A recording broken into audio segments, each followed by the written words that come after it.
Welcome, everybody. Good evening. Thanks, everyone, for coming.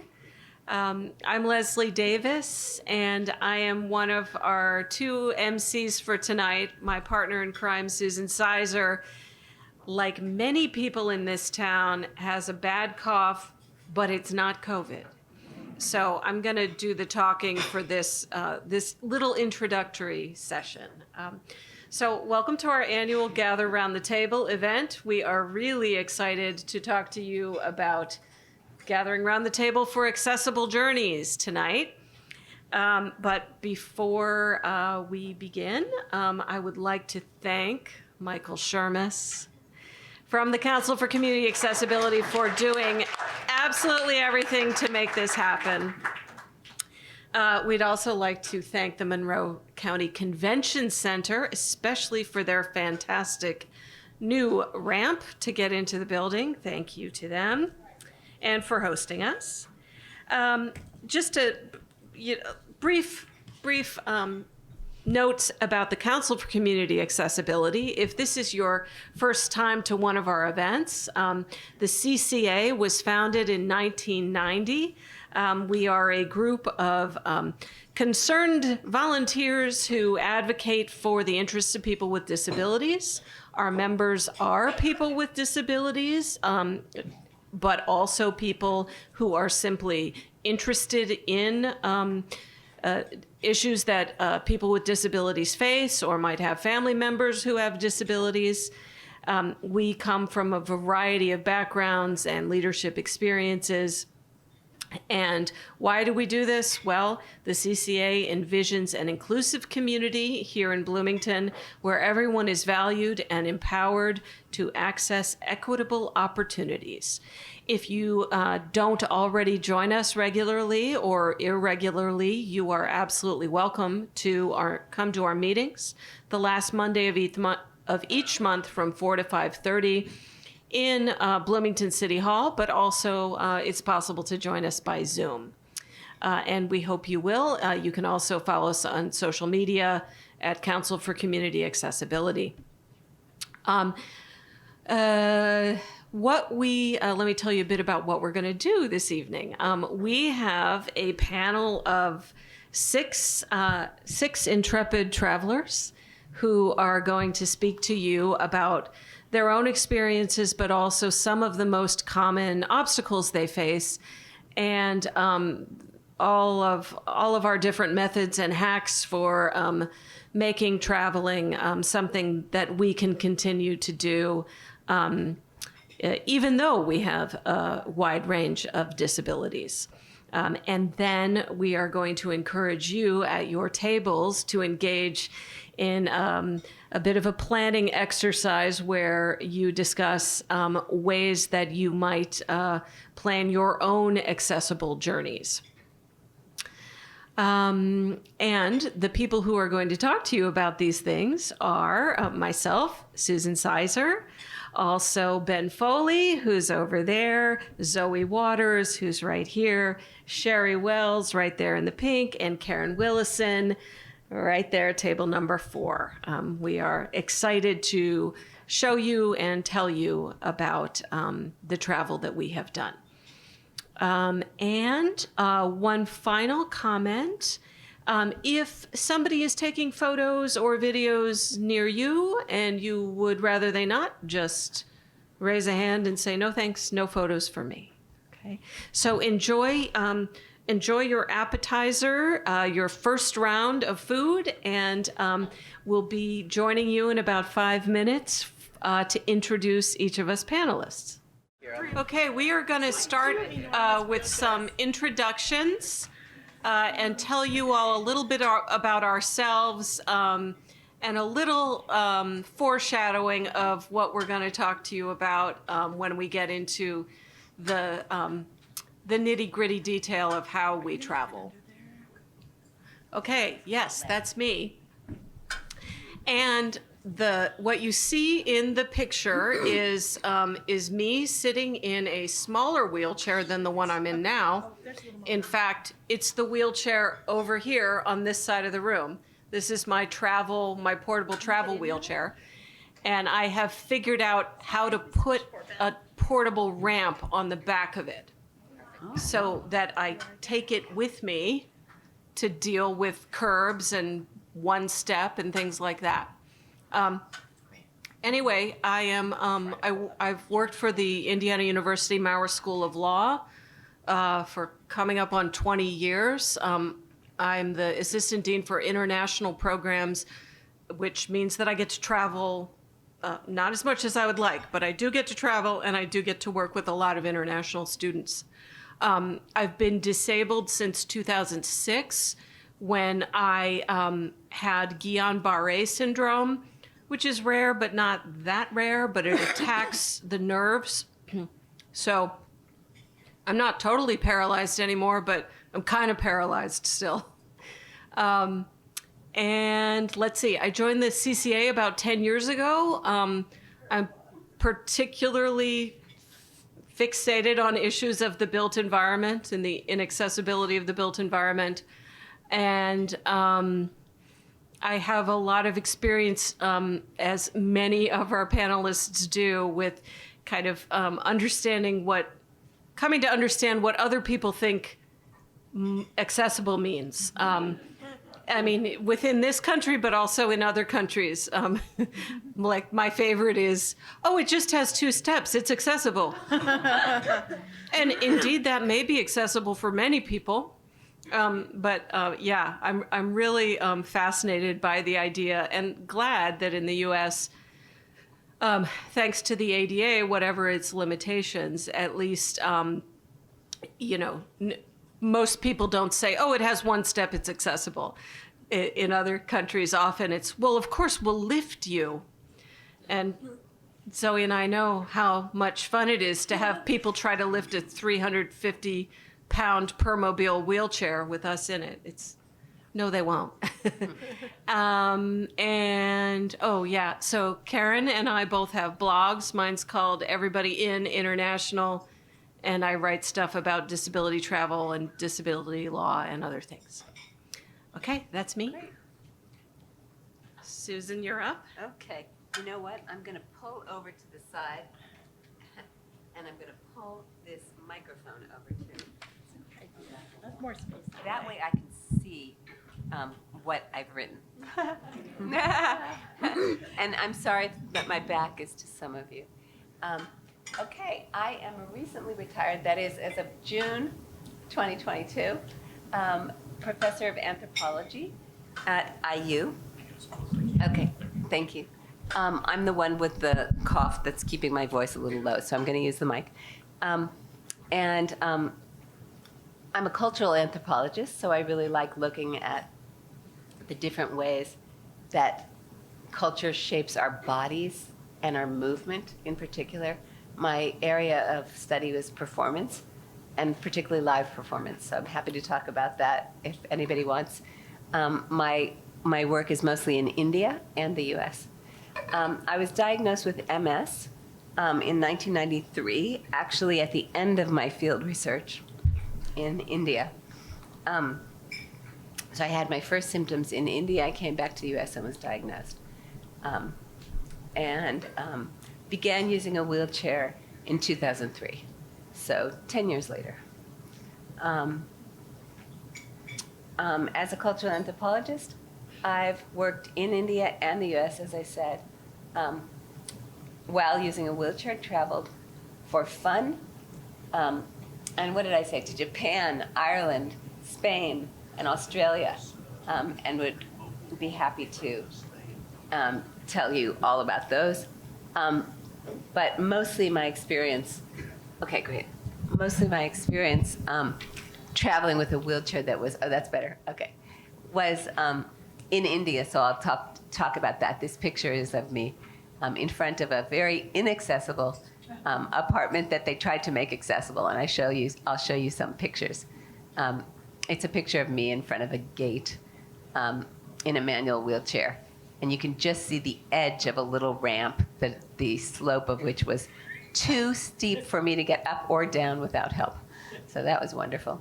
And as a professor, I regularly taught a course called Stigma, Culture, Identity, and the abject. So the abject is like the person who is not treated as a subject, but an abject, right?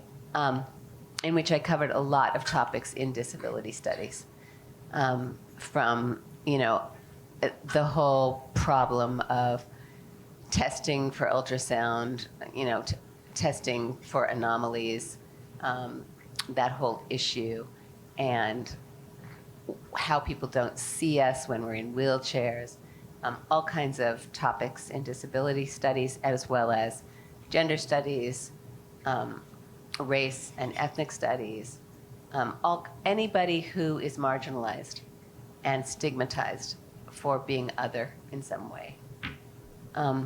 And I'm currently a member of the CCA, and a founding member of the MALL, the Mobility Aids Lending Library, which, if any of you don't know about it, we collect gently used items from people who, no longer need their wheelchair, their crutches, their cane, even walking boots, as we've recently had a donation of a walking boot. And these items we lend them or we give them to anyone who needs them. So talk to Michael or Leslie or I if you are interested in things. Okay. And take one of these from the front where you checked in. You have something to donate or something you need or something that somebody else needs. A little more forward. Okay, I think so. Lee? sorry, It's always somebody's up. Do you want to take it out? Yeah, that might be easier. I don't know if that comes out. All right. Let's just use this one. Yes, that would be easier. Is it positioned the right way? Perfect. Okay. So, my name is Zoe Waters. I'm a high school sophomore at VHSN. I have cerebral palsy. The technical name for the form of it is periventricular leukomalacia. It's okay. I could not pronounce that for like 8 years. And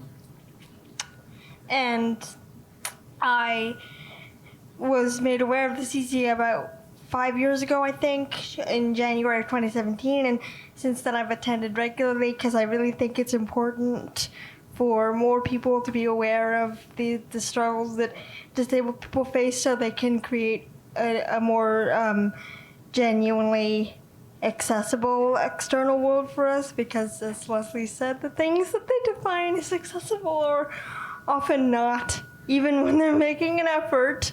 And they do make lovely efforts. They're lovely people, but you know. And I have traveled, I would say a lot for someone my age, because my parents are aficionados.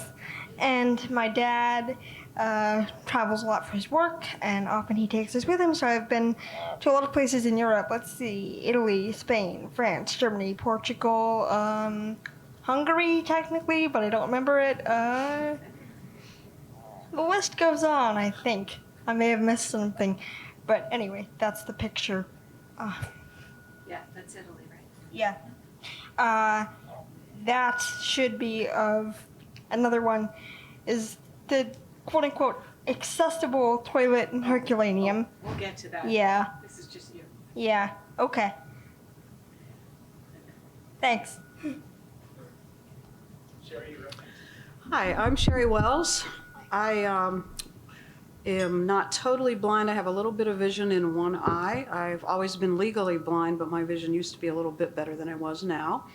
I went to undergrad here, seems like decades ago, and grad school in Texas in psychology. My first job out of grad school was working crisis intervention at a hospital ER in Chicago. And I lived in Chicago about 35 years. After doing the crisis intervention, after maybe 5 or 6 years, I got interested in IT, ended up eventually at IBM. And the last 9 or 10 years before I retired, IBM, I was a technical lead, and they were sending me to different clients around the country, and I traveled full-time every single week, flying there, working on site, and then flying back home. As I was telling Michael, those were the days where companies didn't trust you to work at home, and They would rather pay for a group of IBM people to fly out there, hotel, meals, rental cars, and then you'd go to your desk and all your meetings were conference calls. So that was the way it was a lot of the time. I was living in Chicago. I started out in Fort Wayne, and then Middletown, Connecticut, Seattle, Portland, Oregon, a couple of different accounts in Minneapolis, and then ended up in Franklin Lakes, New Jersey. I had one inaccessible thing that I don't have a picture of course. When I was in Portland, it wasn't the building I was working in, but the building next door I had a meeting in had a smart elevator system.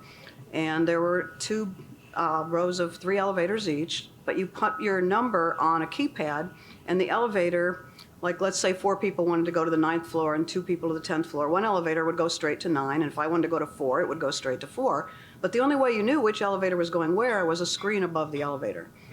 So luckily there were people there to tell me where to go, and later I did call them and say, you guys are a healthcare company, you might want to think about this.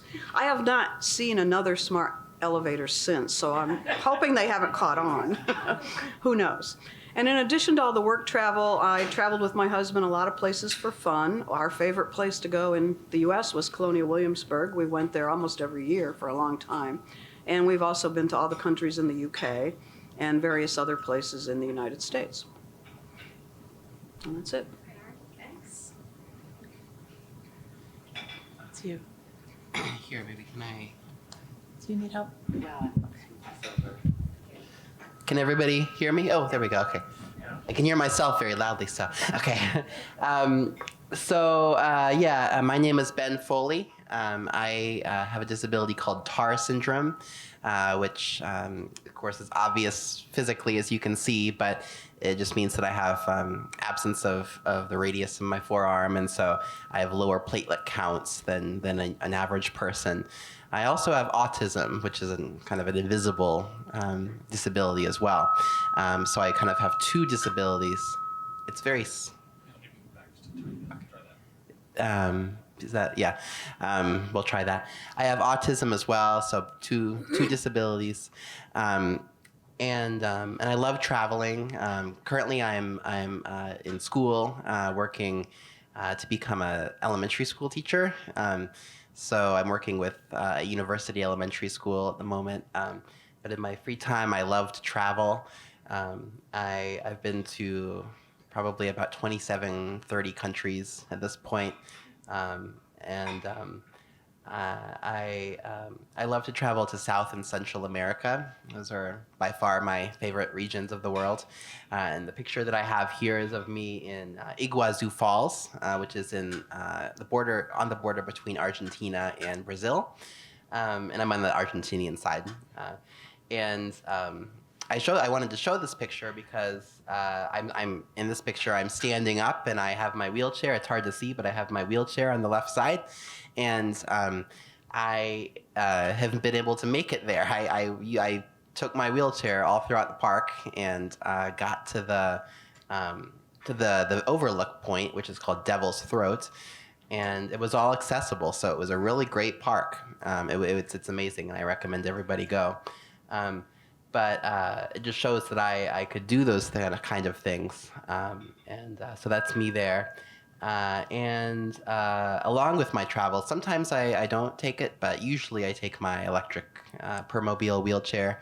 I don't have it with me right now, just because I can walk short distances. But usually when I'm traveling, I take it. I take it on the plane. I take it.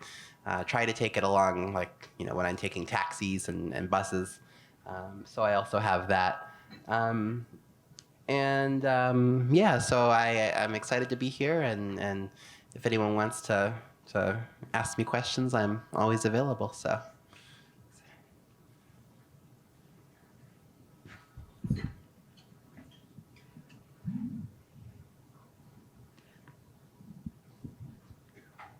Can you hear me? Great. Hi, I'm Karen Willison, and I am a writer, editor, and disability advocate. I've mostly worked in health media, and I'm currently starting my own publication, The Ability Toolbox. And I also have a travel blog called Freewheelin', and that's where I chronicle my road trips around the US and occasionally Canada. I have cerebral palsy, and I sometimes have a service dog. She's semi-retired at this point, but you may occasionally see me with her or with one of my other dogs. Some of my favorite places to visit are theater, going to theater, nature, all kinds of different places. In this picture, I am wearing like a rainbow striped skirt and a turquoise top, and I am at a garden in New York City that was a special exhibit that was based on the gardens of Frida Kahlo. It was a really amazing exhibit a few years ago. I have been involved with the CCA. Actually, I was one of the very original members, and then I moved away for 20 years and came back. So I've been part of the CCA off and on for a long time, and very excited to be here and talk about travel. Okay, so those are the introductions. We invite you to enjoy your next course, and while you are enjoying your next course, maybe have a look at the blue cards on your table. Start to familiarize yourself a little bit, because this is going to be what we do later on with our accessible travel checklist activity. And start thinking about places you have been, or you would like to go, or you would like to take someone, because we'll need ideas for the checklist project. All right, everyone, we are on to the tips and hacks of air travel, ground transportation, and lodging as a person with a disability or several disabilities. And up first is Ben Foley. Wonderful. Okay, so here I have a picture that I wanted to show all of you of my wheelchair, but not just an ordinary wheelchair, a wheelchair that's been broken and collapsed unintentionally and folded over, and a lot of things are wrong with it. So this is in excuse me. I believe this is in Huntsville International Airport in Alabama, and I was trying to transit through, and they broke. And Delta Airlines broke my wheelchair, which usually they're very good at that, at not breaking wheelchairs, but they happened to this time. So, I wanted to share this because that's probably the biggest thing that comes to mind when we talk about air travel and disability travel, is that if you have a wheelchair and you take a flight, chances are that there might be a mishap.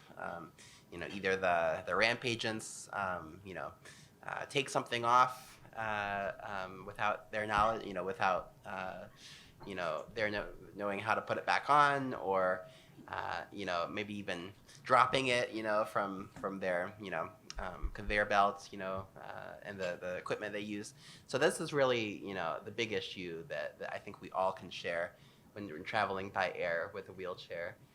So that's why I wanted to share this. But then I also say to people too is that it's if this happens to you, to folks with wheelchairs, there are supports under the ACAA, which is the Air Carrier Access Act. So that helps travelers to be able to talk to a live representative from the airline, and to get kind of support from the airline and of course from the federal government to cover costs in the interim, before until the wheelchair is prepared.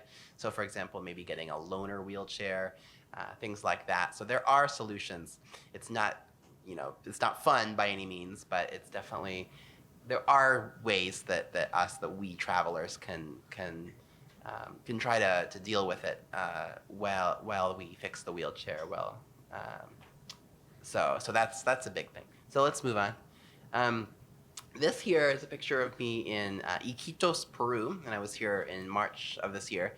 And it's a really amazing place. It's in the jungle, and it's very inaccessible. You can only access it by taking a plane. So and then also the primary way to get around is via tuk-tuk. So this picture here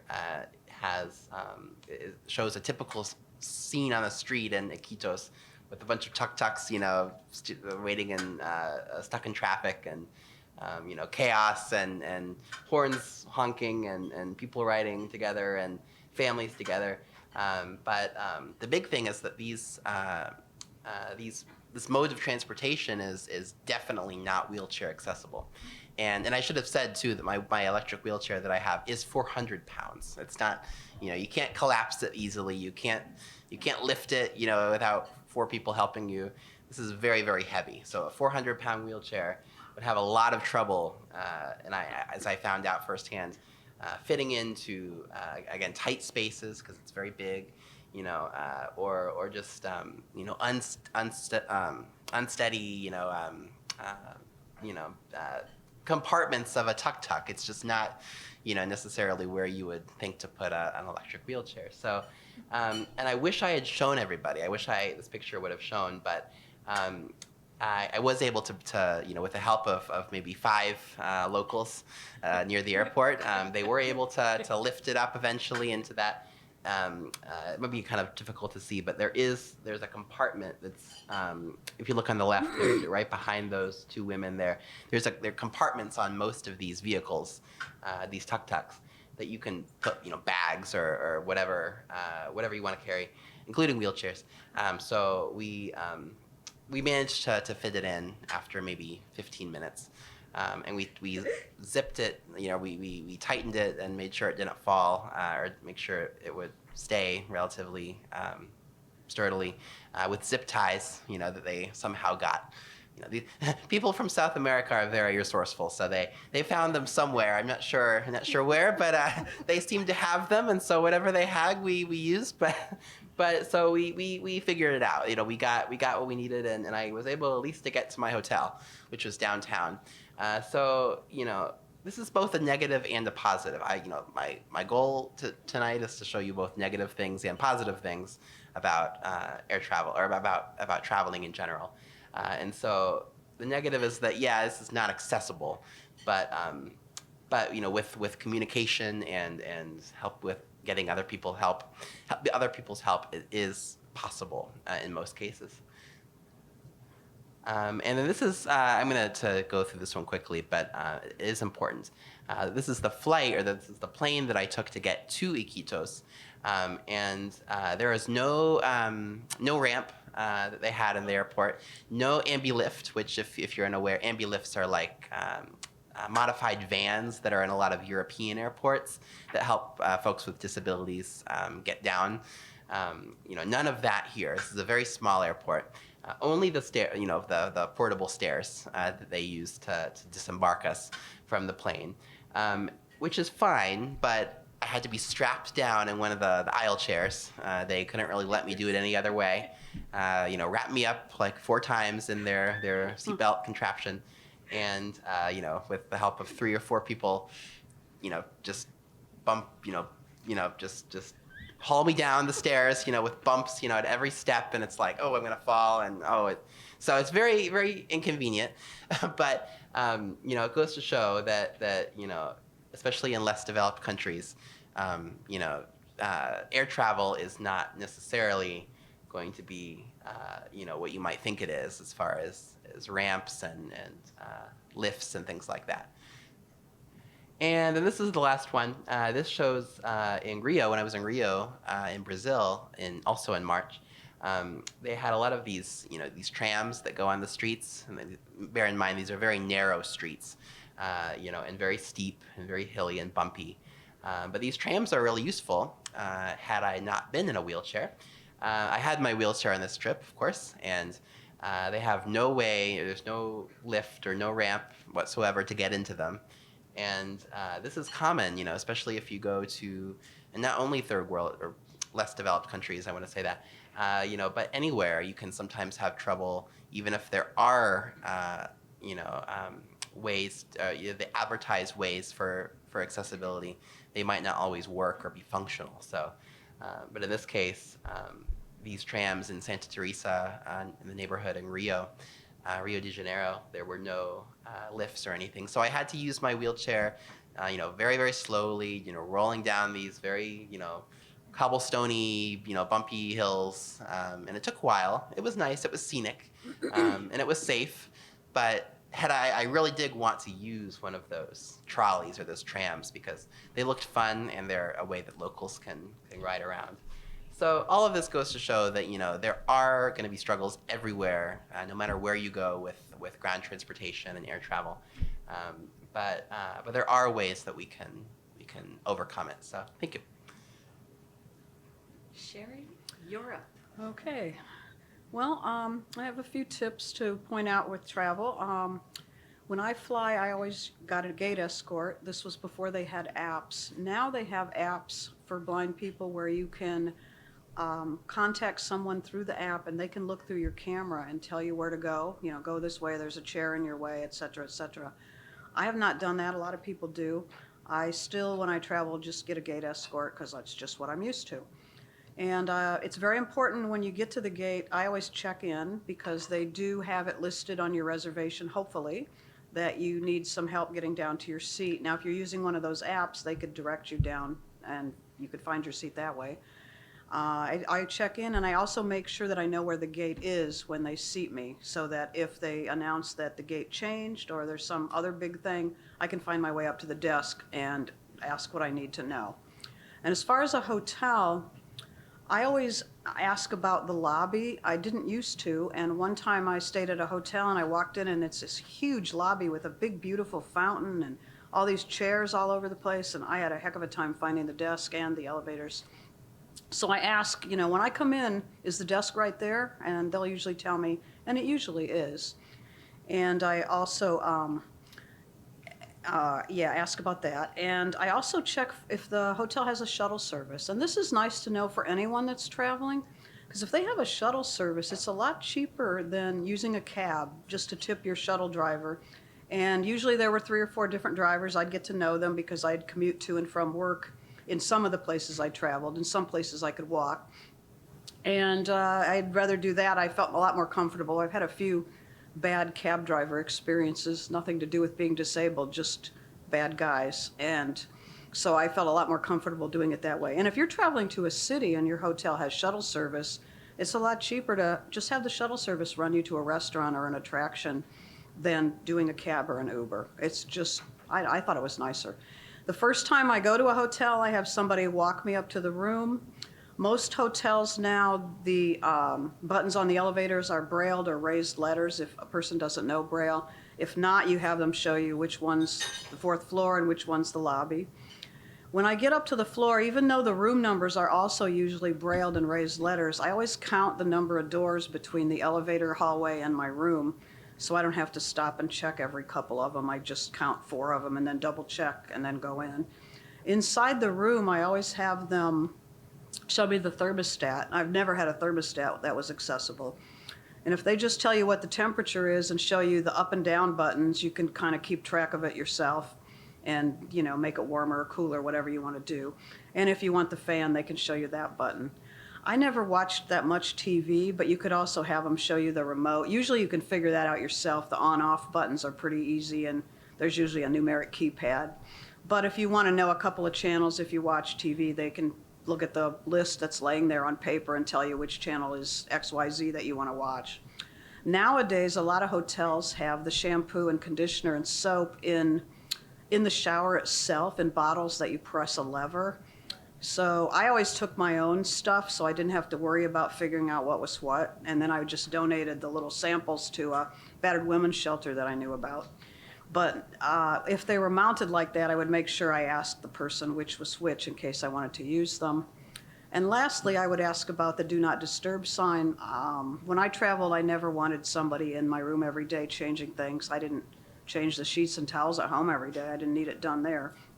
So I would put out the do not disturb sign. It's usually a cardboard thing on the back of your door, but sometimes it's a magnet.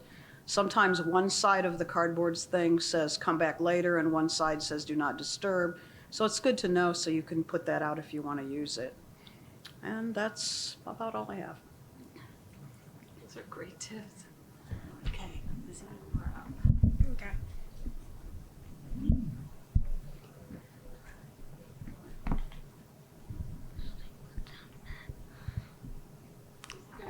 Yeah, that's easier.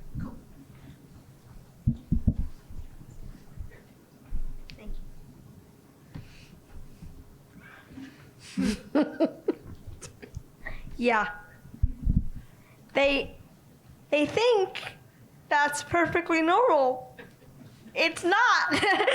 It doesn't have a seat. I mean, toilets have seats. But anyway. They, yeah, and they're so sure that they can just, if it's not accessible, that they can just sort of move you around. And that's nerve-wracking. It's like, I'm gonna fall, oh God. And they're always very nice, but so I would advise that you make sure yourself when you go to a place it's actually accessible, and don't drink too many liquids. Also, with if you could, yeah, with the question of lodging, there's always going to be, often there are separate bedrooms on the separate floors, so, think about which regions of the house are most important for you to be able to access. That's when you bring your portable ramps in, because quite often they won't have them, so definitely bring those. Because otherwise you find yourself in a position, again, where you have to be lifted and carried down, and that's awkward. And as far as, I don't even remember if I'm supposed to mention this or not, but I'll just go ahead. As far as air travel goes, remind them again and again that you need an aisle chair, because they always forget. It's like they are programmed to forget as soon as you tell them it goes out the other ear that you need an aisle chair. So remind them as many times as you can, and then just stand there by the gate while they get it. And yes, I believe this is on the card, but be advised that they're always going to take you last off the flight. So if you have a short layover, then provide time, and you better be good at running. Oh, yes. Right, so in this picture, there's a train to Rome, which they graciously provided a lift for. It was great that they had that. I was able to get on the train, but we had to rely on a staff, which we found they were like drinking coffee when we found them, so that was fun.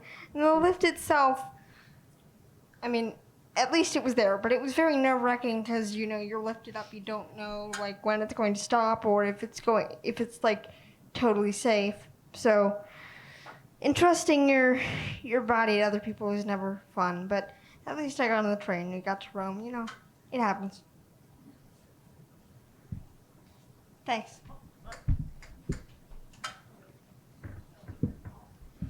Can I use the handheld mic, actually? It would be a lot better. You can go up here.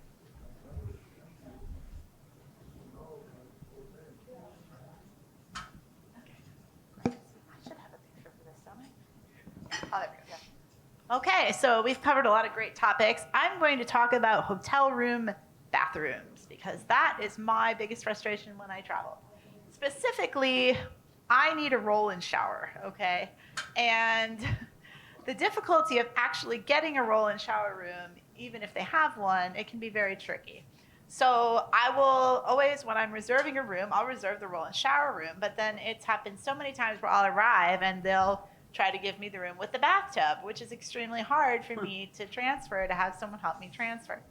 So one time, this happened, and they said, well, we'll get you a room in another hotel in the area. And they said, oh, we found one that has a roll-in shower. Okay, great. I'll stay there instead. They sent me there. It was not a very nice hotel, and that was what they called the roll-in shower, that picture right there. I do not know how anyone would roll into that at all. And the bench was actually recessed in more than you can tell in that picture. So transferring was just like, forget it. There was a huge, huge gap. So my tip for how to address this is basically, obviously you reserve the room with the roll-in shower, and then you need to call them before you arrive. Make sure that they've set that room aside. Double check. If for some reason you get there and there isn't one, the one trick that I found is that sometimes some of the nicer hotels will have a pool room and they will have a shower in there that is a roll-in. It's accessible. So if you're stuck without a roll-in shower for a few days while they get you moved, that's something that you can do so you can shower after you've been driving for many days and you're gross and exhausted. So that's my tip for traveling and for hotels. The other thing to be aware of is bed heights. If you have a wheelchair that does not raise up, or if you're staying at a really fancy hotel, they'll have incredibly low beds, and some of them will have incredibly high beds. And some of them will have a barrier under the bed, which can be difficult for those folks who need to use like a lift to get in and out of bed. So another thing is to call and ask about the bed. You can ask them to measure the bed if the height is a concern, and to ask about clearance. So that's motels for you. All right.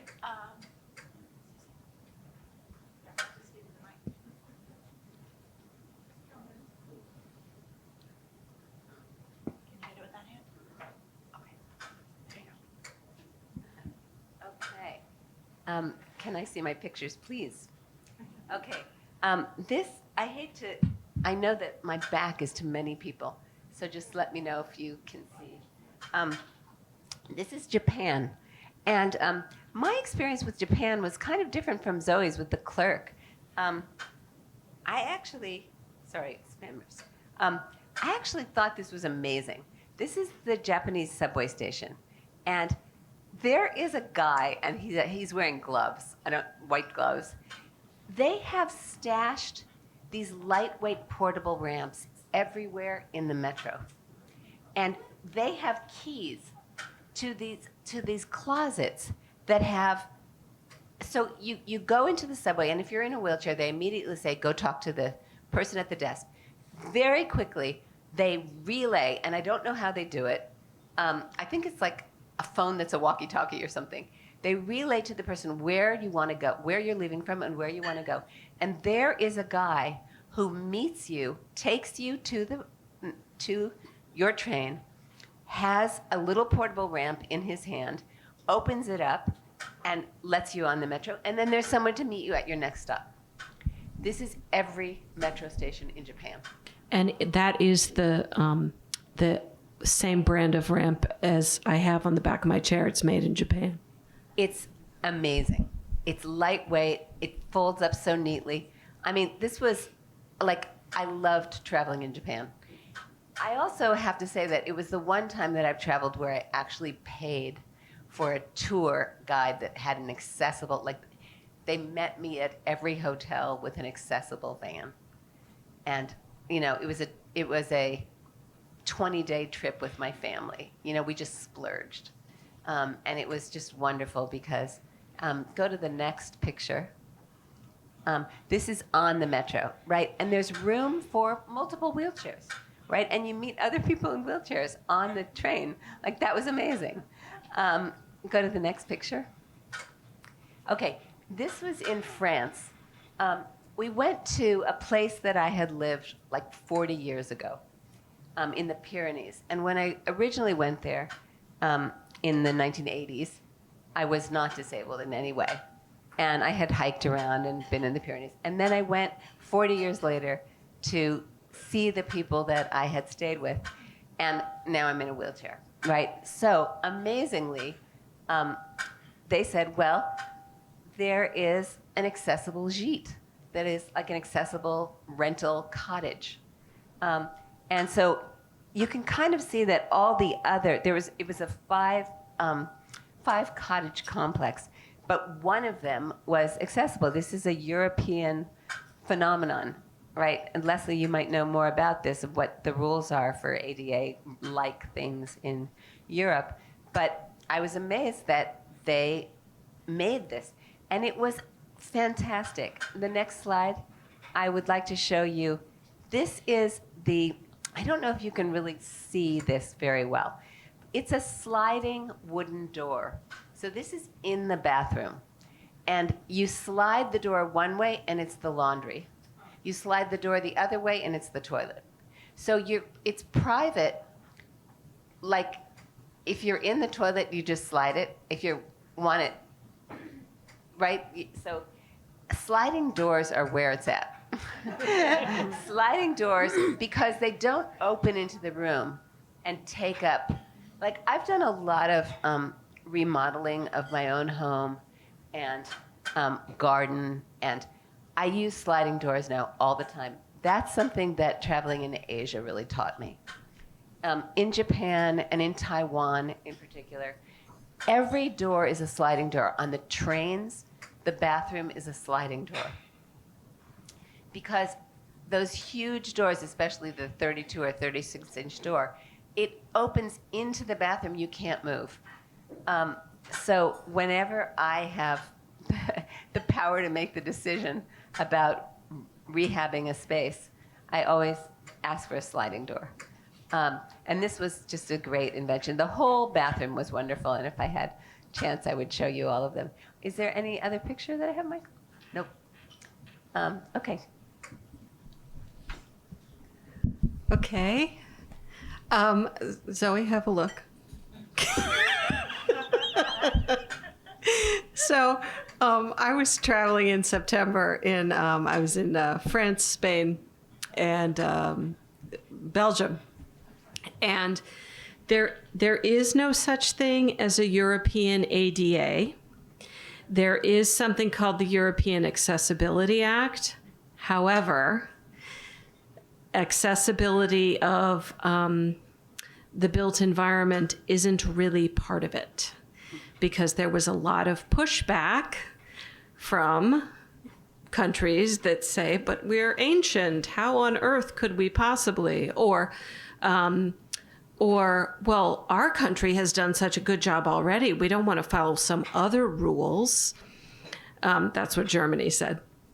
But anyway, it's so interesting because indeed, different countries do things similarly. I remember being in Finland, and they do a great job, by the way, but every toilet, every accessible bathroom had this off to the side, this like spray hose, sort of a makeshift bidet, but they were everywhere.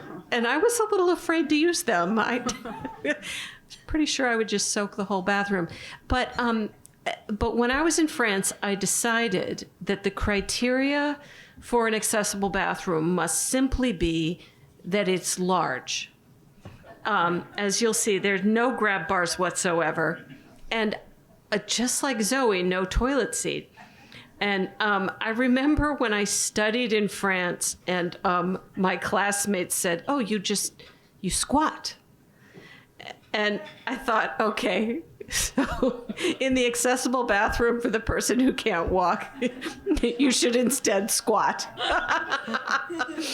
Yeah, so it's a European thing. Okay, but also, look at this. In an otherwise really inaccessible city, which is Brussels, I did stay in one hotel that I think did a fantastic job they have a lot of these drop-down grab bars. They sort of swing up and swing down, and a drop-down seat. And I just thought, you've done this right, and this could be a model for other places.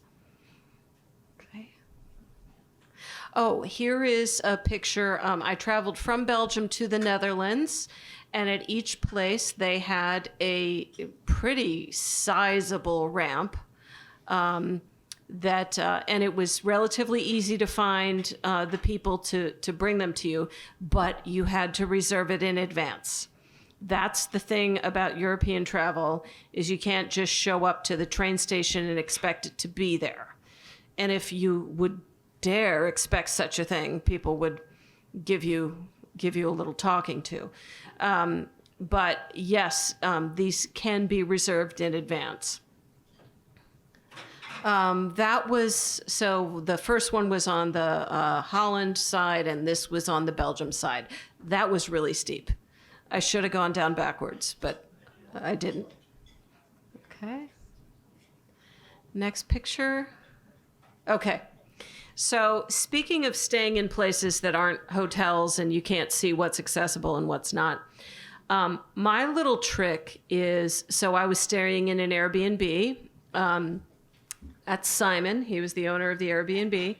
And my little trick is to use Google Maps, the street view, to look at the place you're going, look at the exterior. And because if they say anything about accessibility, they may not be mentioning that there is a little step right there. And indeed, I knew I could see the little step on Google Street View. And so I wrote to him and I said, I'm a bit worried about that step. I'm not sure that that's going to work. And I got there, and indeed, my little travel wheelchair sitting over there could not get up it. And I was traveling alone, so I knew I didn't have somebody every day to help me. And Simon really wanted me to stay in his apartment because I was there for a whole week. And he happens to be very handy. He's an electrician. And he ran out to the hardware store. He came back with 2 boards. He fashioned this little ramp. He screwed it into the concrete. He even screwed on the little rug. And that was awesome. Except then when you get into the lobby, which was easy enough to get into, of the building, the elevator was not wide enough for my wheelchair. It was wide enough if you folded it, but I couldn't do that by myself. So we struck a little deal. If Simon wanted me to stay there for the week, he was going to fold my wheelchair up, bring it up in the elevator in the evening, and bring it down in the morning. And he didn't live in the building, so he had to come there and do it.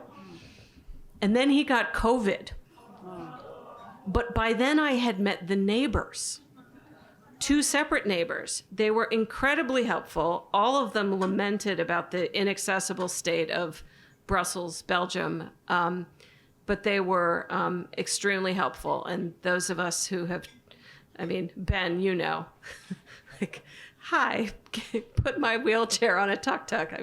People are helpful more often than they are not. But I think Simon learned something, which was sometimes in the Airbnb or VRBO or various housing rental places, they do let you fill out various accessibility criteria. Most people don't even bother, even though perhaps they could. There could be accessible things. But Simon indicated that there was an elevator in the building, which there was. But the sort of default setting was that the elevator was 32 inches wide. Well, he didn't go measure. He just clicked elevator. And that was the deal breaker. So that's something that I now know to ask somebody to double check. Okay. Oh, sorry. This is Barcelona, where they have done a tremendous job with curb cuts all over the city. Susan and I both love Barcelona for this reason. They're wide, they are relatively flat, and the bus system in Barcelona is also fantastic. You can look on your app and you can find out, and Google Maps also, find out when the next bus is coming and how to get somewhere accessibly with lowered floor vehicles.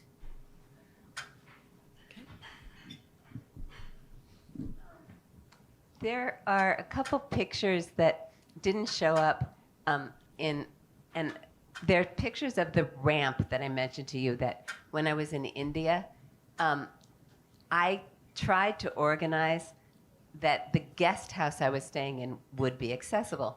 So they built a ramp for me. But their idea of an accessible ramp was a slope like this. And I stayed there for 5 months. And I could never get in and out of the apartment by myself.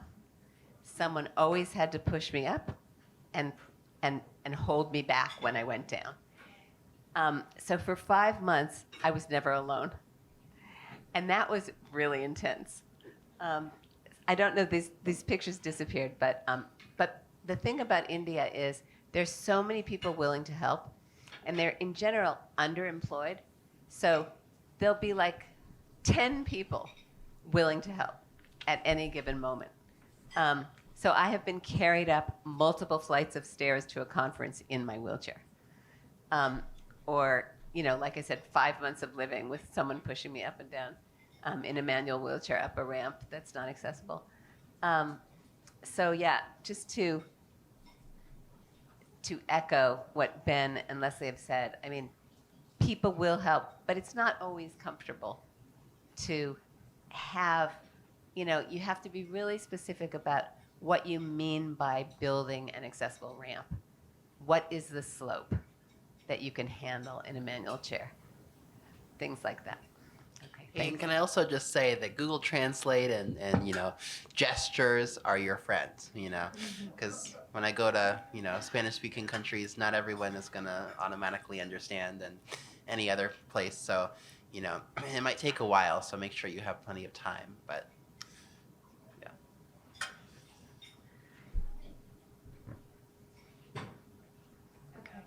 All right, maybe we will find those because I know those pictures are in there somewhere, Susan.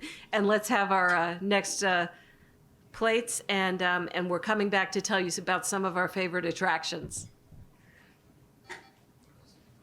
Hey, folks, so we're back and we're going to talk about attractions.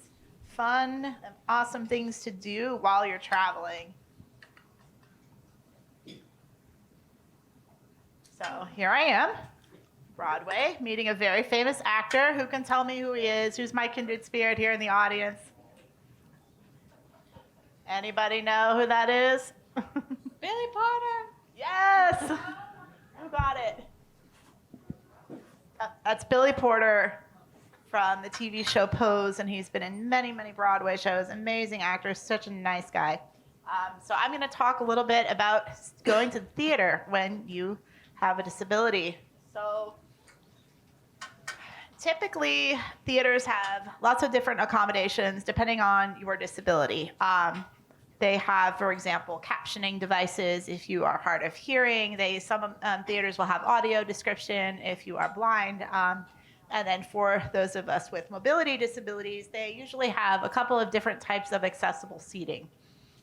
First, they have wheelchair seating where there's actually a space and you stay in your wheelchair.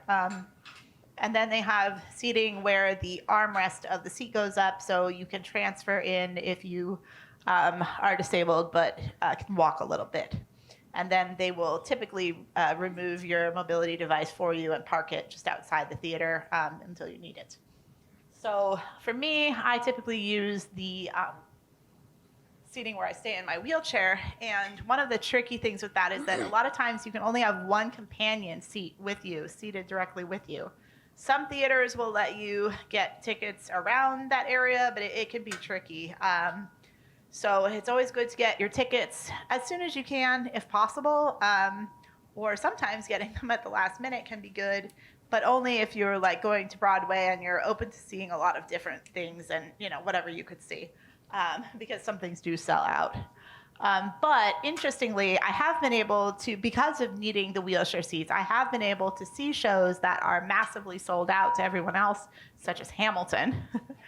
when everyone else was paying, $1,000 a ticket, I was able to get them for the regular price because of needing the wheelchair seat, and I could get one companion as well. So those are my most important tips for seeing a Broadway show. Is that my only picture? Oh, no, there we go. Me outside. Beetlejuice. I also recommend, if it's safe with COVID and it's generally outside, to go to the stage door, because then you can meet some of the actors from the show you just saw. They're usually really nice. They'll pose for pictures, sign autographs, that type of thing. That's how I met Billy Porter and quite a few other people, and it's a lot of fun. Do you want another slide? Oh, is it? Okay. Leslie. Okay, I think I only have one picture. So, long ago, before I was disabled, I used to live in Hungary, and I taught there. And this giant man next to me that I'm feeding like a baby was my student, and he's much, much older now. But Hungary it's a country in Eastern Europe. It is not known for being particularly accessible. However, one of the things I'll say about countries in the European Union that are newer members and, further east, like Poland, Hungary, Romania, is that they have access to more EU funding because they are less wealthy than the rest of the European Union. And along with that funding comes a requirement to make things accessible. So that's one way that the European Union is able to sort of insinuate accessibility into places that otherwise would not spend the money themselves or wouldn't have the money to spend themselves. So for example, in this small town where I lived, they redid all the sidewalks because they got EU funding to redo the sidewalks. And every sidewalk, okay, this is mainly the downtown area of this small city, but they all have curb cuts. They all have tactile dots for people with canes. They have bike lanes. They're extra wide. And so it's very interesting because a place that you might think might not be particularly, the built environment might not be particularly accessible, might be if they've been the beneficiary of European Union funding to renovate something. Now, on the other hand, Hungary does have a law that all students should be able to be educated in mainstream schools. And so I went to visit the school where I used to work, and I couldn't get in. So I don't know how any kid with a wheelchair is going to get in. And thinking of Susan's ramp, I went to one of the universities in Budapest. I work at a law school. We have a partnership with their law school. And in this beautiful, big, old, grand building, they had built a ramp for me that was as steep as Susan's ramp and absolutely dangerous. And the argument, and we were just talking about this at our table, the argument is, well, it's a historic building, or it's a quote unquote heritage building. And if it is, then there's the kind of assumption that you can hide behind that, and that trumps the need to be accessible. And we're seeing that slowly change, but just like in the US, when you go around and somebody says, oh, yeah, we're not accessible, we're grandfathered in. Yeah. Well, there actually is really no such thing as grandfathering. It might be that you're a private business and it's either architecturally infeasible or cost prohibitive to become accessible, but you do actually have an obligation to become as accessible as possible. And one of the best, actually, great thing in the US is that if your building is on the National Register of Historic on the historic register. Oftentimes, the National Parks Administration has something to do with that, and they have accessibility requirements. So we do have a lot more accessible historic sites in the United States than you will typically find other places where they say, no, it's historic, and in the olden times, disabled people didn't come in here. That's how I feel about it. Okay, thanks. Okay, so the pictures I wanted to show now for this part are from Iguazu Falls in the national park, because I mean, I was blown away by the scale of accessibility that I saw there. In a place I thought at first would not be very accessible. I don't know why I didn't think that, but I mean, I soon discovered that the park, and this is not, the park doesn't just encompass the falls. There are a lot of spectacular nature trails. As you can see here, they just wind through the dense, thick, flora and fauna, and it's a surreal atmosphere that I recommend anybody to go to. But it's all, except most of it at least, not all, but most of it's accessible. Like the path that you see, the picture here shows that there's like a small wooden path on the right-hand side that kind of curves through the trees. That is all accessible. I mean, maybe it's a little bumpy and old, but I was able to bring my electric wheelchair, and I'm sure many manual wheelchairs would have no trouble. So that's a big thing, is that making sure that we find that travelers can find the places inside parks or other nature sites that may otherwise be inaccessible, to find the places there that could be accessible, because chances are there are at least one or two spots that you can find that will work for you with a wheelchair. And then I also wanted to add a few other things to that too, and feel free, if you'd like to move to the next slide, you can, mostly just for your viewing pleasure. This is another image of an accessible trail, kind of through a nice clearing. But what I also wanted to mention about this too is that, a few things, and I hope I don't forget them. The first are fees and entry fees. Because, for example, Iguazu Falls National Park, or Iguazu National Park, typically costs or charges a fee of about $20 US. Interestingly enough, they differ. The fees differ for each nationality. For if you're Paraguayan, you have to pay a certain amount. If you're Argentinian, you have to pay maybe more or less. I don't know. Brazilian, different. So it's interesting. But regardless, if you're in a wheelchair or have any type of disability, you get in for free. And I did not know that until I came there, and I had my credit card out. I was ready to, okay, I'm gonna pay. Thank you for coming. But they just handed me a ticket, and I left. I literally walked right on in without having to pay a single cent. So it was really kind of nice. I always try to be humble. I don't want to cheat any system or whatever and get in for free everywhere. But it goes to show, that if you do have a disability, and oftentimes you may have to prove it, but sometimes you don't have to.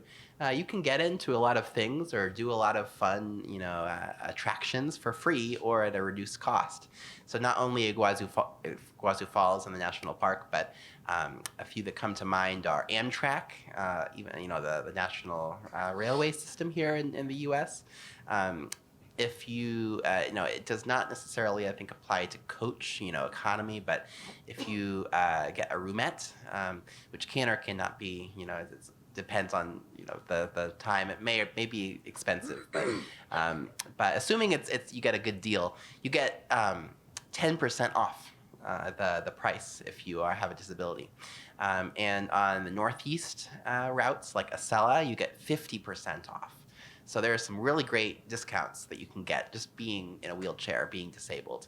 Amtrak's one of them. And the National Park Service themselves, like you mentioned, Leslie, not only do they have great resources on their website for each national park, and I'm sure the buildings have their own, at least the main ones, the main historic buildings and monuments have their own info, but they also come. You can get them get into any national park or national historic site preserve for free if you have a disabled or a pass for those who are disabled. So It's on the checklist. It's on the checklist. website. Yeah. That's right. Access pass. It's called the Access Pass, and you can Yeah. apply for it, and then you get any national park for free. And so it's amazing. For those with disabilities, I highly recommend it.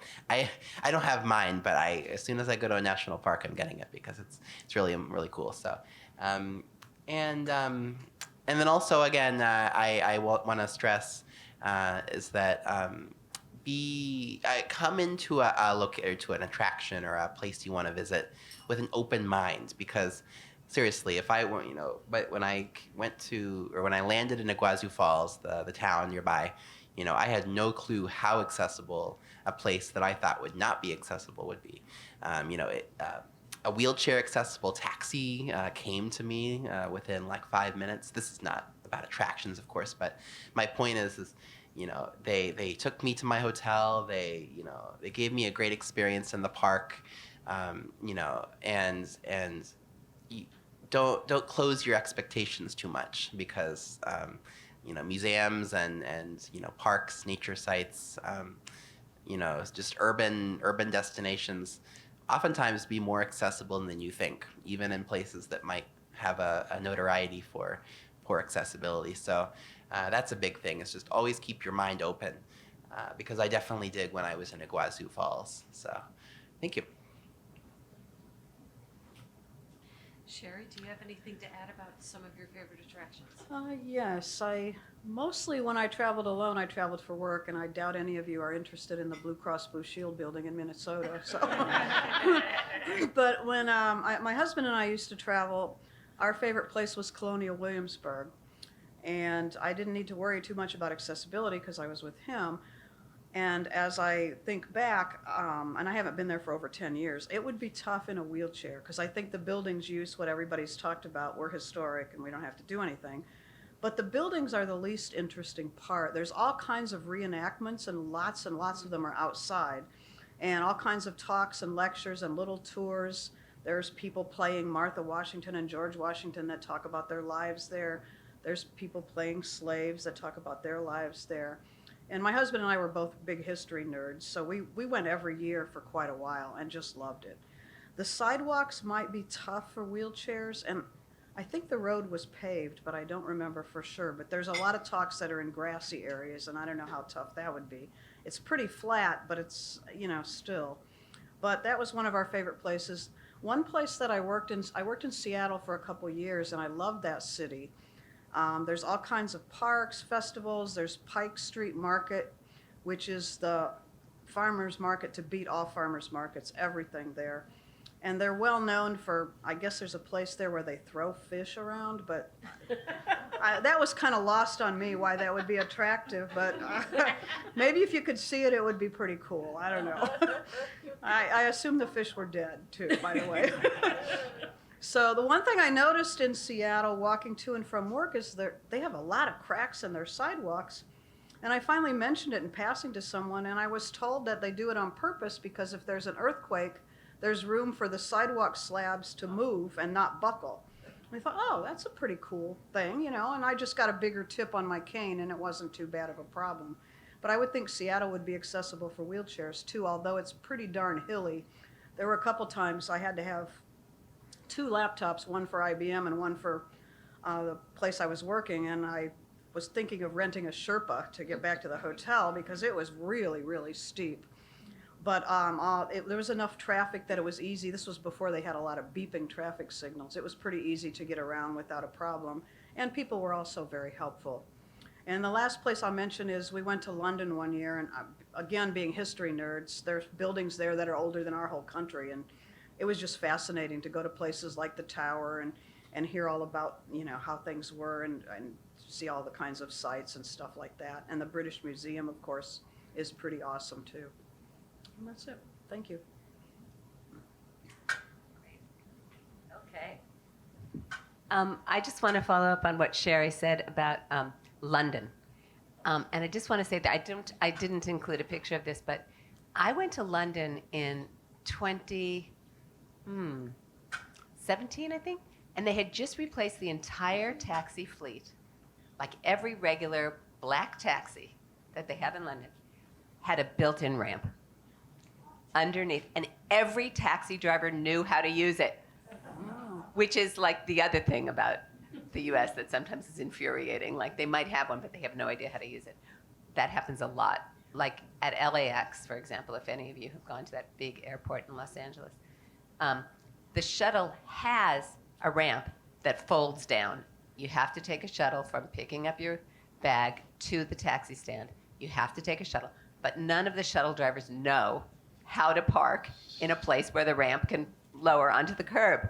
So I'm watching all of these shuttles go by and getting madder and madder and madder until I'm like yelling in the street. I'm like in the middle of the street going, I'm in a wheelchair. You figure out how to work your ramp. Like really get angry. But anyway, London, great place to go if you're in a chair because every taxi has a ramp. Okay, this picture is Waimea Falls in Kauai, in Hawaii. It's called the Pacific, the Grand Canyon of the Pacific. And it's amazing. It really is as impressive as the Grand Canyon. It's a river that runs through igneous rock, right? So all this volcanic rock, and it was just beautiful. And they had a lookout that was wheelchair accessible. You couldn't, hikers and people who could walk could go like into the park and do further adventures, but they had this, so that was wonderful.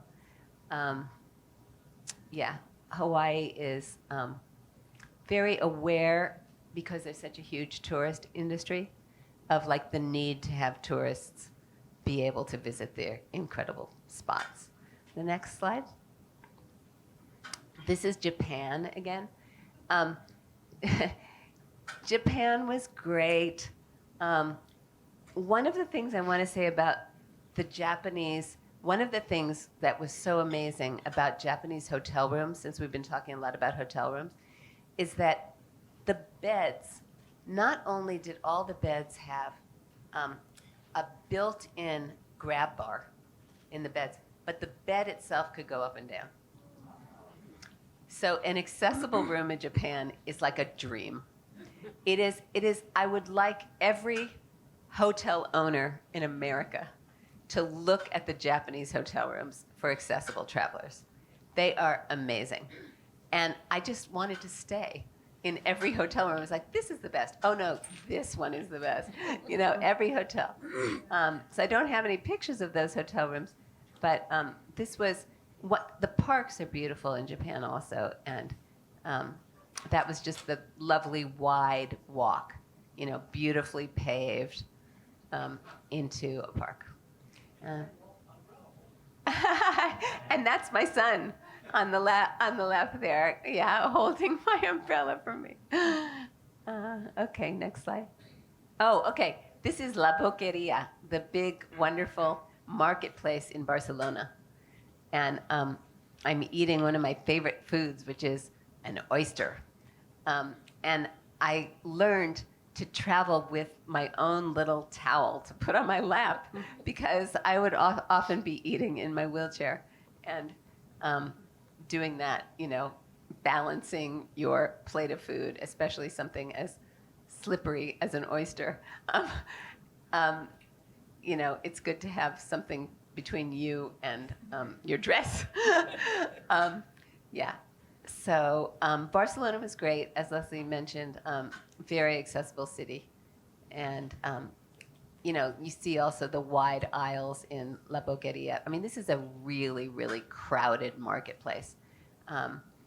And still I could manage it in a wheelchair. Yeah. You balancing your drink on the armrest? I am, and that is a very narrow armrest. So that's my. This is. Thank you for asking that. That's my travel chair. I am not as risk. I thought I was a real risk taker, but Ben, I think you outdo me because I have never traveled with my permobil chair. Well, I traveled once with my permobil chair and it was broken, so I've never done it again. I travel with a portable chair made by a company called Will, Whill. It's a relatively inexpensive power chair, so it's $4,000. It comes apart in 5 pieces, the heaviest of which is 30 pounds. So it's too heavy for a person. I don't really let anybody over 50 with the chair, but it does come apart. It can go into a taxi if it needs to be taken apart. But when I take it on an airplane, I just take out the battery, and then they have to wheel the chair. So they have to push it, basically. And that chair is pretty rugged, and it's very cool because it has the footprint of a manual chair. It's really small, and it turns on a dime, and it has these very cool Japanese-made wheels that go in all directions. Yeah. So yeah, I would highly recommend that chair. But the armrests are very narrow, so I'm balancing my drink on a very narrow armrest. Yeah. Okay. Zoe's turn.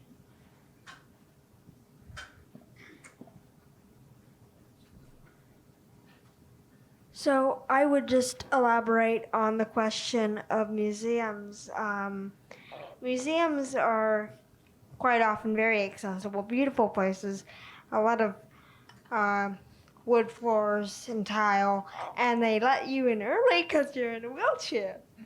Even if the major point of letting in disabled people is people who can't stand for a long time, you take it when there's a 2-hour line at the Louvre and they go, oh, right to the front, and you're like, you don't say, oh, well, actually, I don't really need to. You're just like, thank you. But yeah, museums are lovely, and when I was in Italy, it should be, yes. Oh, okay. Thanks, Mom. Anyway, when we were in Italy, we went to Florence, which was just lovely, and we also went to the Naples Archaeological Museum, where a lot of the artifacts that aren't in Pompeii were taken, and it was lovely, very accessible. Is that different picture? Yeah, if you could switch. Yes, it was lovely. It's very accessible, and I find that even when there are steps and things into certain rooms, people are very accommodating about showing you where the more accessible ones is. But if you could switch again, Michael.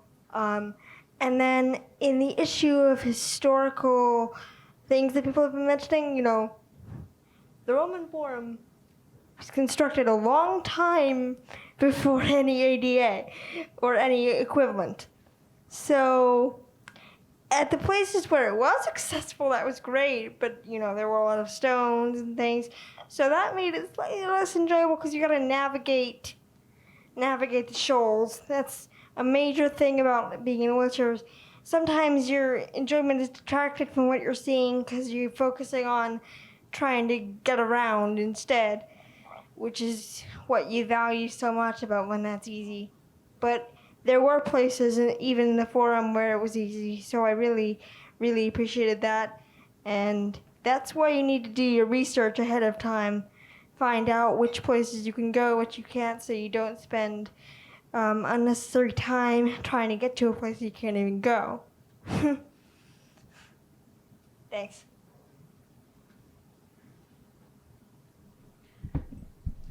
Okay, that concludes what we have to show you.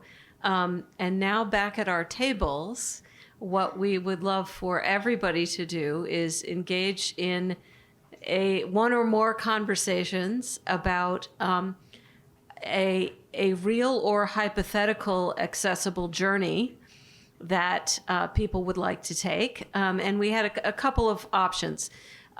One idea is if there's any burning question you have for people at your table who might know the answer about a particular accessibility issue or hack, definitely talk about individual questions.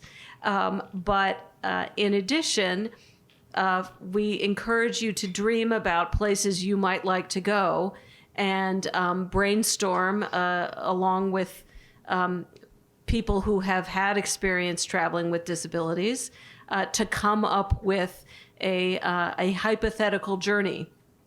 And then at 8, shortly after 8, we would love to hear from the table captain about what great ideas or new additions to the checklist or fun plans you have come up with. And please use the items on your checklist and use your conversations to fill in even more items to add to the checklist about how to make travel even more accessible and enjoyable.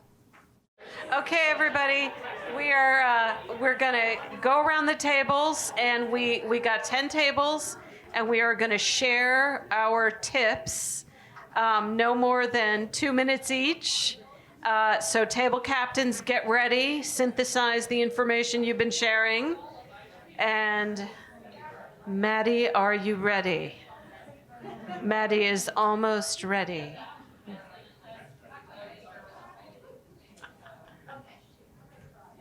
I'm standing up. I have stood up. Okay. We as a table have a lot of experience traveling either as a person in a wheelchair or with a person in a wheelchair. So, okay, that's better. So, if you are an able person traveling with a person in a wheelchair, here are some tips for you. 1, be prepared to run. Often, you will have much less time than you would expect. You know, people give you dirty looks in the security line because you're going so much faster than them, but what they don't know is that you will then wait 2 hours in a tiny room while they wait for you to get like the one bolt that you need because they've messed up your wheelchair, and they need like one bolt that was specifically made in one factory 20 years ago, and it was like buried in a mountain, and they need to go find it. So you're gonna wait, and then you're gonna be almost missing your flight, and if you are able, you are going to need to run and beg them to please stay for like 2 more minutes. Please don't fly away. We're coming, I promise. I swear on the soul of my mother. Secondly, do not waste mental energy complaining to people who can't do anything. Most of the people you encounter at an airport or train station or anything will be almost as confused as you are. If you yell at them, they will just become angry. You will anger them, and then they'll be sad and they won't give you the free snacks. So if you have the chance to complain to a person in power, do it. This is what you've been saving your rage for. Now is your chance. But for the most part, the people you meet will be very low down on that ladder, and it does almost nothing to get angry at them. Thirdly, let the person in the wheelchair dictate what they do while you're traveling, because just because you are able-bodied and can run and beg the person to hold the gate open does not mean you can be like, make sure you stay on the right. Please don't run over anyone. If they want to run over someone, that's their choice. Choose violence. On that note, do not complain about how well or badly someone is driving their wheelchair, because that's their version of running. If you're running, you're going to run into someone. They might do that too. It doesn't matter as long as you get on the airplane. And don't kill anyone. Please. Okay. And table 9. I don't really know. I don't know how I can really follow that. Especially because our table, I think we spent more time just chatting and having conversation, getting to know each other, which was still fabulous. But a few things, just keeping a checklist for each time you travel. So the things that you forgot to take, to make sure that you add those to the checklist. That's just for any kind of travel. But also including backup items. So for example, today, my mom being on oxygen, I'm getting ready to change her battery because the oxygen's almost out of battery, and also brought a plug-in, which I did forget in the car. But so just having multiple ways that you can kind of accommodate situations that may arise. asking specific questions about the RV, for example, that we rented, knowing some, heights and so forth of where, how far the steps are and just the space to accommodate. Also Airbnb. I don't remember who talked about the bed height, but that certainly happened to us. And then just being able to try to, I guess MacGyver would be the word.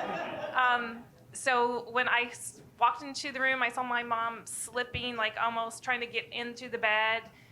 Luckily, I was able to find a random yoga mat and a little kind of cooler to make a very impromptu step to at least get her into bed for that night and then check on her. So it was just, trying to have some creativity and ingenuity. Thank you. And table 7. We took the approach of what our dream airplane trip would be.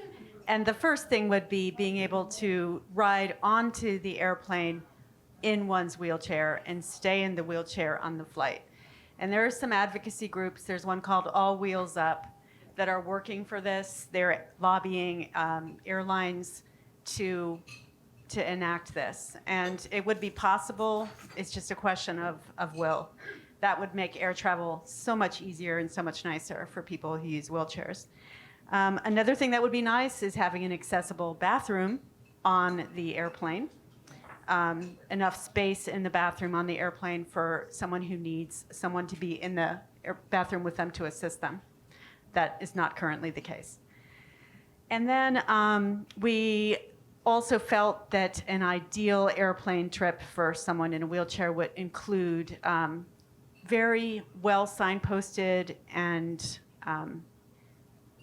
advertised accessible paths through the airport. Because a lot of times when you have to transfer through an airport and you're in a wheelchair, you have to follow a very convoluted path up this elevator, across this back hallway, on a freight elevator, down to another building, and then on a bus, when really it's about a 5-minute walk from one gate to the next. So it can be very confusing. It would be helpful to have that signposted in airports.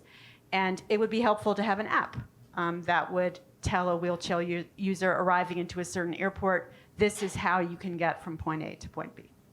So those are our dreams. And table 10.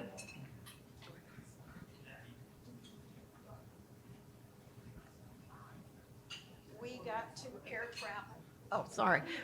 We got to air travel, and I have to thank Marche because she helped us a lot. We added build into your airline profile for all the airlines your needs, gate escort to will you or assist you, take a picture of your wheelchair before your flight, what it looks like. And under ground transportation, the only thing we have is look online where you could rent mobility needs, and we never got to lodging.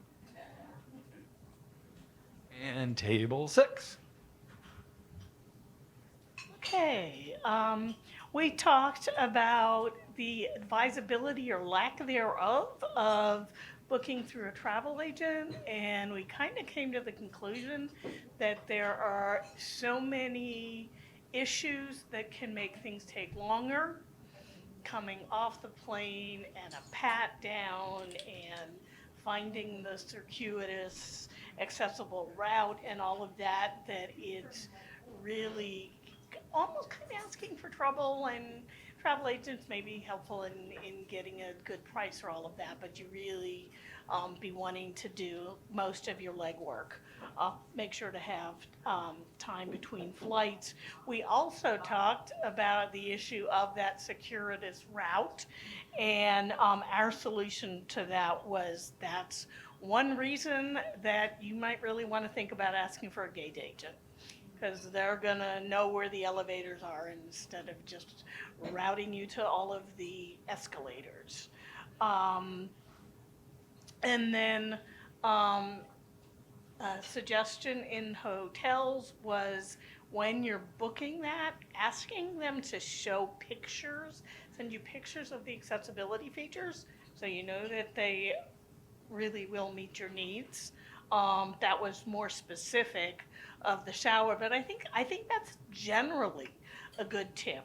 And then I want to bring in something from our earlier discussion, and say that the tip is be open to how your disability coping skills can become an asset to fellow travelers in a strange for them situation. The what brought that up was Ted talking about hiking on uneven ground in Hawaii and using his cane to figure out what was at weird angles and what was or wasn't stable, and how suddenly when it became dark everybody else was relying on his skills. And that also reminded me of somewhere I read a story of a student with dyslexia that became the kind of group leader of a study abroad group because they were so used to ignoring signs and using landmarks as a way to get around. So think about how your skills can be an asset to other people. Thank you, Dorothy. And table 1, Coleman. Right. There have been some good tips. Let me switch over to our list. So we really were dreaming, and I was wanting to ask the panel, have any of you met or do you know of a travel agent who will plan out your entire trip for you, who is specifically skilled in accessible travel and what your needs would be on the ground? Because we think that'd be an amazing service. On the resources section. You do? Okay. So we thought that'd be awesome. I want to echo attitude, and maybe a little bit of a different angle, but I think as a person with a disability, when you're going to travel, I mean, these guys they all told us how can do, and they knew they were entering countries with a pretty significant element of risk. And I think if you wear your heart on your sleeve, you're going to be pretty disappointed. And we also talked about how your mental health can be affected by travel, just the fatigue and maybe changing time zones, lack of sleep can increase your anxiety. And so just building in extra time for recovery before you kind of start your fun. Oh, here's another one.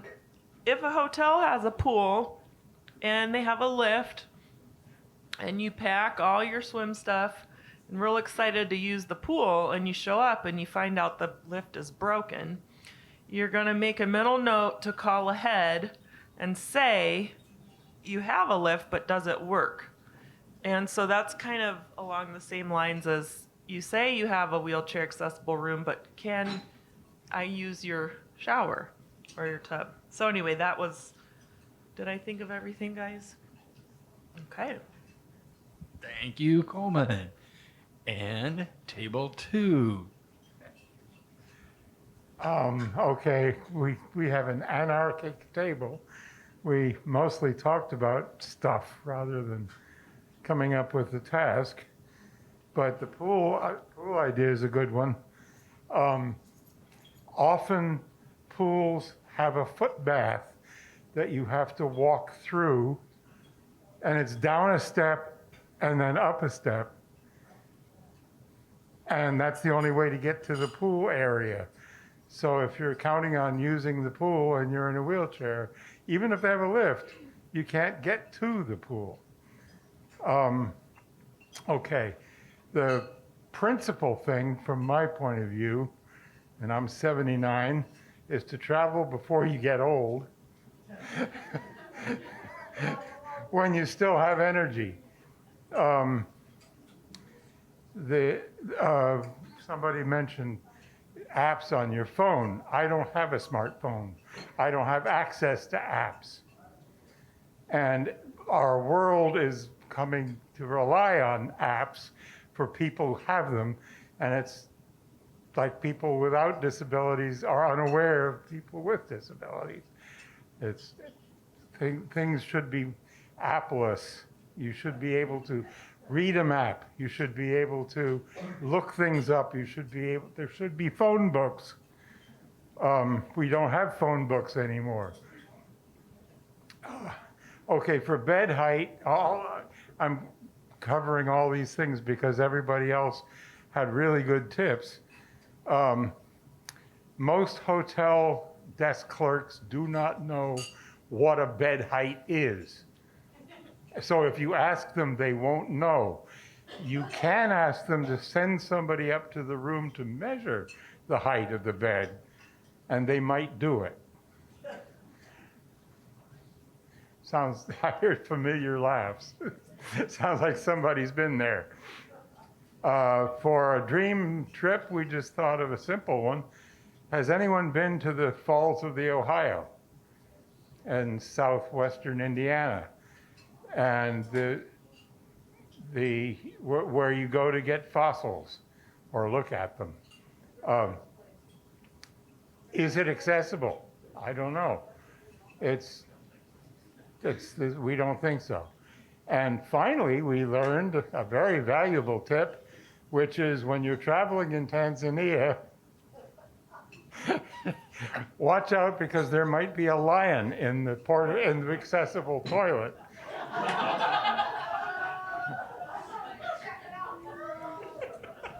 Thank you, David, for that humorous. Table 3, Nick. Oh my, I have to follow that. Wow.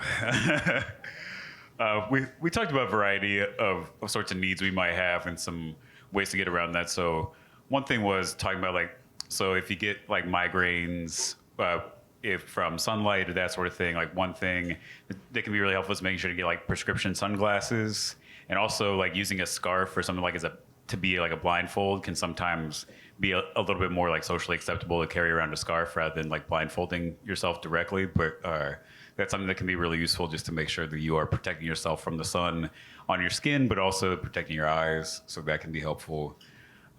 We talked about like noise sensitivity also, and so like having headphones can really help, like having like white noise or something like that, because a lot of the noises that can cause more problems with that noise sensitivity are noises you can't really predict, and so just having that white noise on the background can also provide a lot of comfort.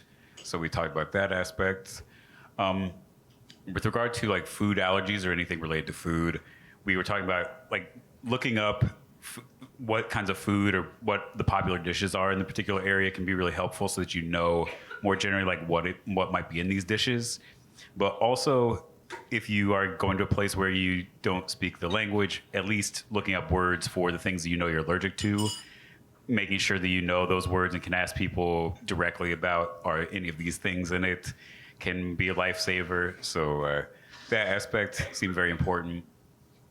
And we also talked quite a bit about having like non-visible disabilities. And so, for instance, like for me, having a traumatic brain injury and some other things related to that, or like we're talking about like obsessive compulsive disorder, different things that can cause a variety of symptoms that people might not know like why you are acting this way or like why you're having these sorts of problems. And being aware beforehand, like how might people react to this and how might I need to communicate this, or who might I need to have around to support, or those kinds of things can be really, really important, so that you don't end up in a situation where you are in a place and are treated in a way you wouldn't want to be treated, or even things made more dangerous by people responding to you just having those symptoms. And so I think that's a really, really important aspect for us in thinking through those things.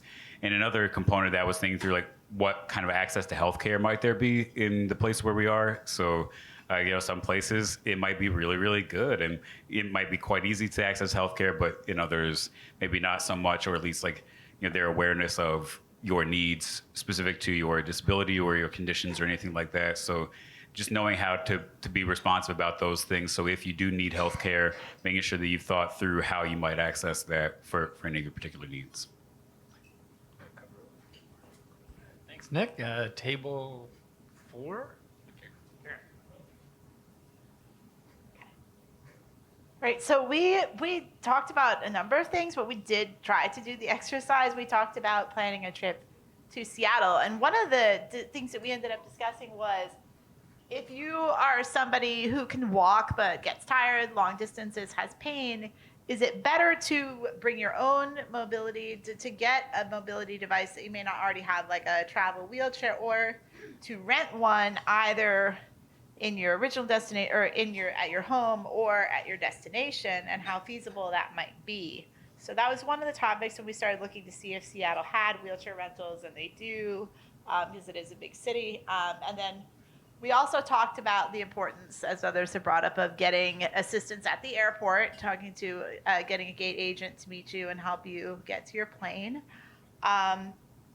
And we looked at transportation at the destination. So we actually saw that Seattle has accessible trains, buses, and they have taxis, wheelchair taxis at the airport. So basically you can get everything you need, which is wonderful. And that leads us to think that it seems to be a really good destination if you're a wheelchair user. That's, I think, as far as, and that was basically what we talked about. That was it. Thank you, Karen. Okay, and last but not least, Susie for table 5. Our first tip was to check with the travel agent and ask them to do a lot of the research if they're willing. And somebody back here said they knew one agent. That would be good for the website for CPA, I would think, to somehow, I don't know how you can do that without making other agents mad, but the rest of the world would appreciate it, the rest of the world with disabilities. TSA has a travel card to help with lots of tips for people with disabilities. Is that fair to say? The TSA has a travel card now that you can print off and put the specifics of your disability on it, so that when you're going through security, if you have a TSA agent who's not educated, you can show them, yes, I have a disability, here's the card. And it actually has the TSA logo on it, so they know that it's legitimate. It's not just something you got off of somewhere. And along with that, you might want to take a letter on letterhead from your doctor to describe equipment or exceptions that need to be made for you. And in line with the TSA again, pat downs legally can't have to be private if you so choose.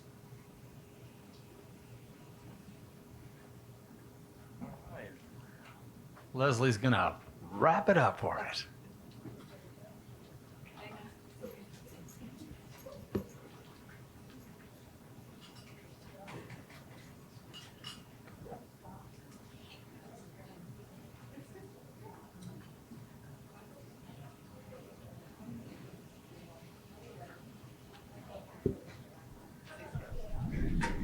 I was going to take out, I have this certificate that came with my wheelchair that explains everything they ask you about it when you arrive. Oh, do you know how much it weighs? Do you know how wide it is? Do you know what kind of batteries there are? And I just hand them this piece of paper because they're always going to be confused. Well, because not everybody at an airline gate has had to deal with the mobility equipment. We all got together and listed many useful tips on the checklist. But the other thing is, durable medical equipment travels free. So if you've got a walker, that goes for free. If you've got, a cane, or if you've got spare batteries or whatever, and don't let anybody tell you any different. But you might have to tell them what you have. Marche knows.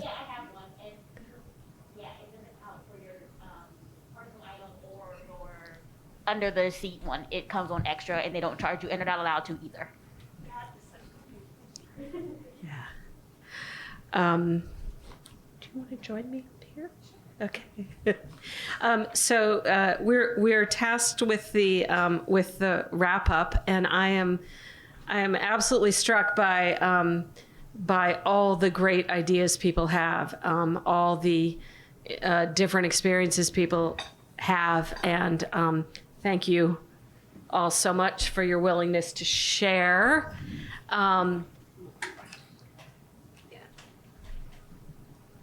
Yeah, thank you. Thank you to everyone. That was a really good summarizing. I feel like I would have loved to be at every table and have talked to so many of you interesting people in this room. And you got to hear from just 6 of us, but I'm sure there's a story that each of you has to share. So I hope that you got a good sense. Rachel, the dream airline, I just have to tell you that when my son was 6 years old, he designed an accessible plane, and the entire plane was aisles that you could just ride your wheelchair up and down. So, yeah, it's coming. I love that. So thanks again to Michael Shermis. He has organized this whole thing, did a beautiful job. And to Leslie for emceeing everything when I lost my voice. Well, and to Susan for emceeing up until this point when we had to do it in person. Also, we would really like to thank our sponsors. So our big sponsors are the City of Bloomington, Department of Community and Family Resources, and Old National Bank, and then the related Cook and CFC Properties, both entities donated to our event, Stonebelt, Boston Scientific, Life Designs, and Bloomington Human Rights Commission. So let's have some applause for all of our sponsors. And to our really delightful staff at the convention center for serving us these internationally inspired meals. Right. Thank you. There is an evaluation to fill out. And the form is coming around to you now. Please fill it out. If anybody's ever done anything where you have to ask other people for money, they always want to know what your evaluations are like. So please take a few moments to fill out the evaluation. If anybody wants to come over and check out my travel wheelchair and ultralight ramp, feel free.